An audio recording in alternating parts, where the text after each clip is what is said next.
तरफ से अपनी बिटिया के लाखों करोड़ों का सम्मान आशीर्वाद।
खाली माई बहन लगन खाती थोड़े ना बाबा साफ कइले हम रोमो सब लोग हाथ उठाई जा लंबे लंबे लंबे लंबे हाथ उठा के एक बार जय भीम। बाग महाराज आवाज नहीं खेवा तो तोलो से तेज त महतरिए लोग बोले तड़ी जा जय भीम। हाँ अब बुझाता कि अपनी सभा में आइल बनी और कहे कि बात समय का अभाव है। गीत का लास्ट अंतरा बा कि रच रची कांसी रामची बहुजन बाना बोले हो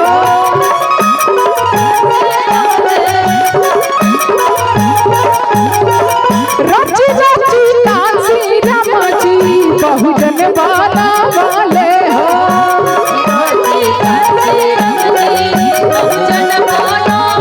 ओही बहुजन बिखरल बहुजन समाज बा ओही बहुजन के सपना ओही बहुजन के मास्टर जी ओही बहुजन के पिसल भैया उठे गो का मालावा भाई माला। क्या बात है। ये आशीर्वाद प्यार दुलार आप लोग का सपोर्ट हमेशा बना रहता है। बहुत बहुत धन्यवाद।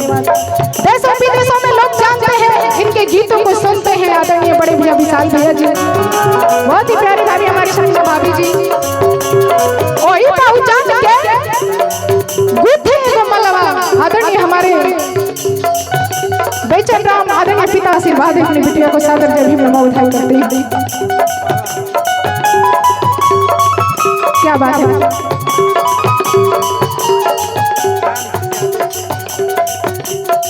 और बहुजन समाज पार्टी विधानसभा मोहम्मदाबाद 378 जिला पंचायत सदस्य पद हेतु भावी प्रत्याशी रामसी यादव जी की तरफ से बहुजन बाना वाले हो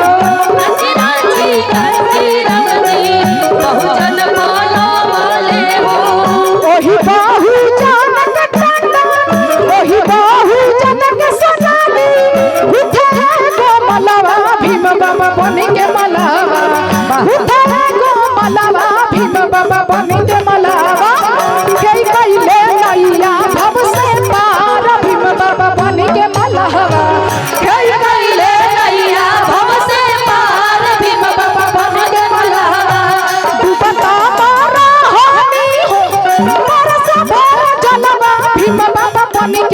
मलावा बरसा भर जलवा भीम बाबा बन के मलावा हे कइले नैया भव से पार भीम बाबा बन के मलावा हे कइले नैया भव से पार भीम बाबा बन के मलावा हे कइले नैया भव से पार भीम बाबा बन के मलावा हे कइले नैया भव से पार भीम बाबा बन के मलावा।